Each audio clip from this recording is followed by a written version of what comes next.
Bienvenue sur Africa 24 pour cette nouvelle édition du Morning News. Voici les titres de l'actualité. La lutte contre le terrorisme se poursuit au Cameroun. Les corps d'élite et les autres composantes spécialisées de l'armée sont déployés le long de la frontière avec le Nigeria afin d'assurer l'intégrité territoriale du pays. En République démocratique du Congo, la commission électorale a annoncé la date de la tenue des élections. La présidentielle, les législatives et les provinciales auront lieu le dimanche 23 décembre 2018. Et puis en Guinée, c'est un scandale sans précédent qui a éclaté au sein de la Fédération guinéenne de football. Des soupçons de corruption et de détournement d'argent viennent d'être révélés suite à un audit sur la gestion de l'organisation sur la période 2013-2015. Au Cameroun, depuis le début de la guerre contre le groupe terroriste Boko Haram, les corps d'élite et autres composantes spécialisées de l'armée sont déployés le long de la frontière avec le Nigeria et ils assurent l'intégrité territoriale du pays. Si le groupe armé est aujourd'hui affaibli, l'armée camerounaise se maintient son dispositif afin d'éradiquer définitivement la nébuleuse. Plus de détails dans ce reportage de notre correspondant, Chérif Ousmane Bardounka. Dans le cadre de la lutte contre le terrorisme, l'armée camerounaise a déployé des centaines de soldats pour la sécurisation de la frontière ouest avec le Nigeria. L'objectif ici est de déblayer cette zone considérée comme une base arrière de la secte terroriste Boko Haram. Des opérations de ratissage sont menées régulièrement afin de couper les bases arrière de la nébuleuse islamiste. Au poste avancé de Gousdavreket, une zone rouge dans les monts Mandara, l'armée a déployé un important dispositif sécuritaire. Les soldats disposent du matériel adéquat. Les troupes au front sont galvanisées et l'armée réalise chaque jour des victoires. On a mené plusieurs opérations qui les a beaucoup repoussés dans les monts et vers le Nigeria. Le pourquoi les attaques multipliées se sont complètement baissées. Et actuellement, je peux dire, nous sommes à un très bon niveau. Je peux dire la zone est, même comme elle est précaire, mais quand même, on peut dire qu'il y a un petit repos qui règne. Le matériel de poste, c'est lourdement armé et assez pour pouvoir défendre même plus de 10 000 BH qui pourront faire incursion vers nous. Un peu plus au nord, dans l'Omayo-Sava, nos bataillons d'intervention rapide a implanté une dizaine de bases sur une portion de 400 km de la frontière partagée avec le Nigeria. À Kolofata, en l'occurrence, le camp est entouré d'une tranchée de 3 mètres de large pour 3 à 6 mètres de profondeur. Cette dernière s'étendra sur 180 km afin de sécuriser les bases militaires et certaines localités. Pour l'OBI, la mission est claire, intercepter et neutraliser tout combattant et sympathisant de Boko Haram. Vous en avez été certainement témoin quand vous êtes allé à Kolofata. La situation sécuritaire est calme et de mieux en mieux qu'il y a 3 ans. Les populations vaquent à leurs occupations, elles font l'agriculture et l'élevage sans inquiétude. Oui, Boko Haram est encore dans les parages, mais les forces de sécurité sont déployées afin d'assurer la sécurité des populations.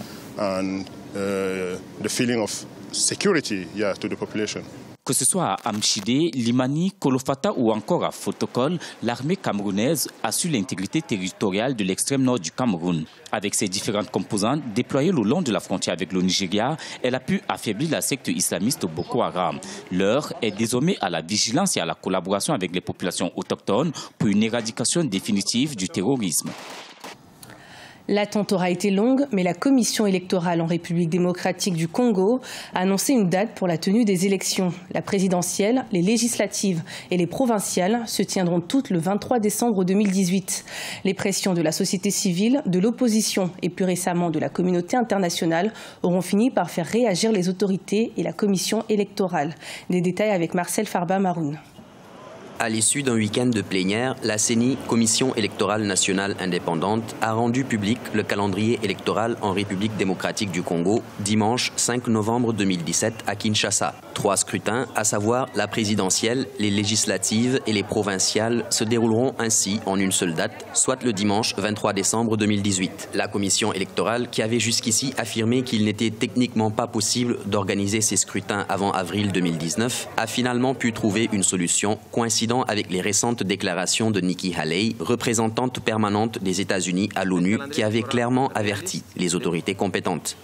Du 24 décembre au 29 décembre 2018, 6 jours pour les ramassages, la compilation et la centralisation des résultats du vote présidentiel, le vote pour l'élection présidentielle. Du 24 décembre 2018 au 22 janvier 2019, il y aura les 30 jours pour les ramassages, compilation et centralisation des résultats du vote législatif et provincial.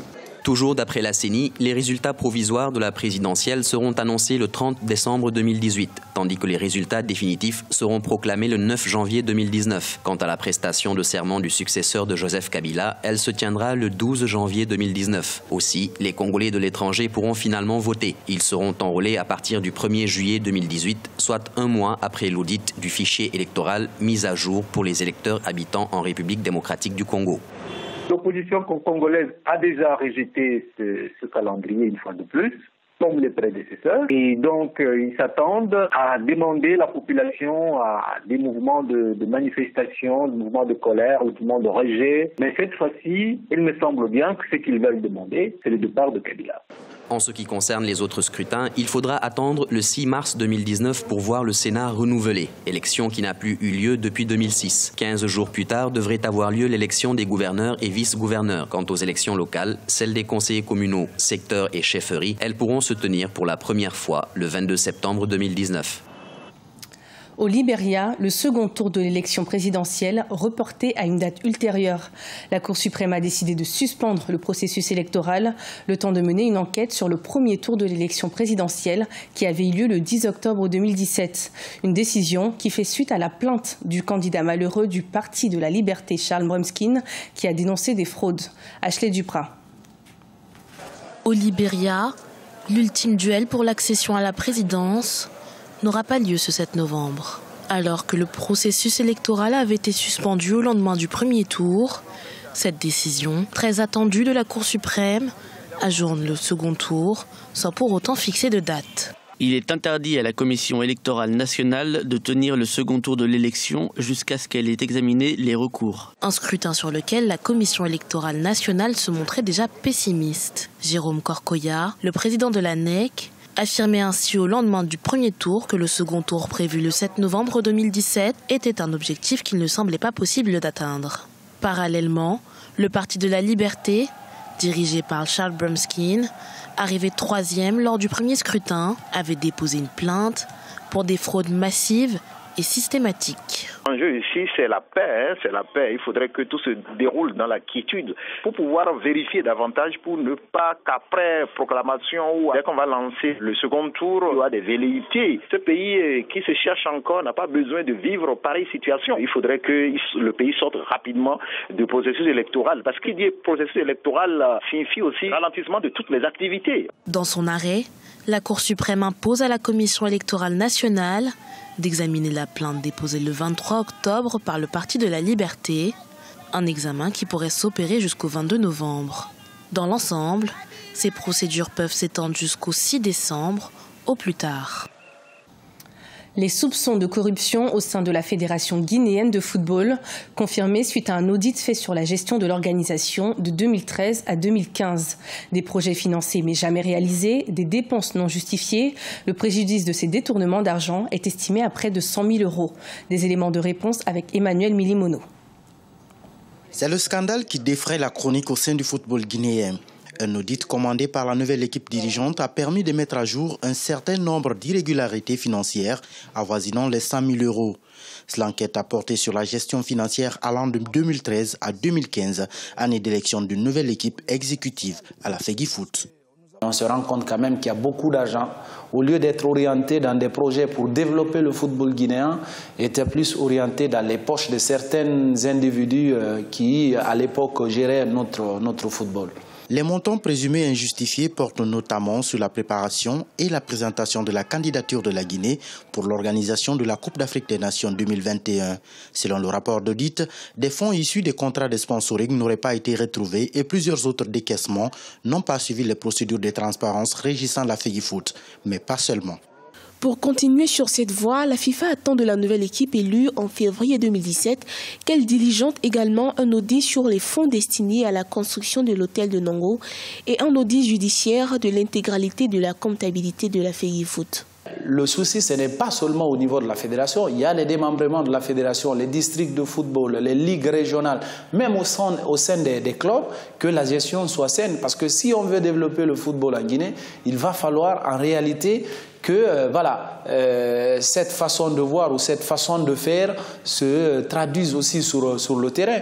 L'affaire a été portée devant les tribunaux ordinaires de Conakry. Pour l'heure, aucun des protagonistes n'a accepté de reprendre question des journalistes. L'ancien secrétaire général a été entendu par les enquêteurs et l'ex-président de l'institution a quitté le pays. Ce journal a été préparé par l'ensemble de la rédaction. Merci de nous avoir suivis. Retrouvez dans un instant une nouvelle édition de l'information sur Africa 24.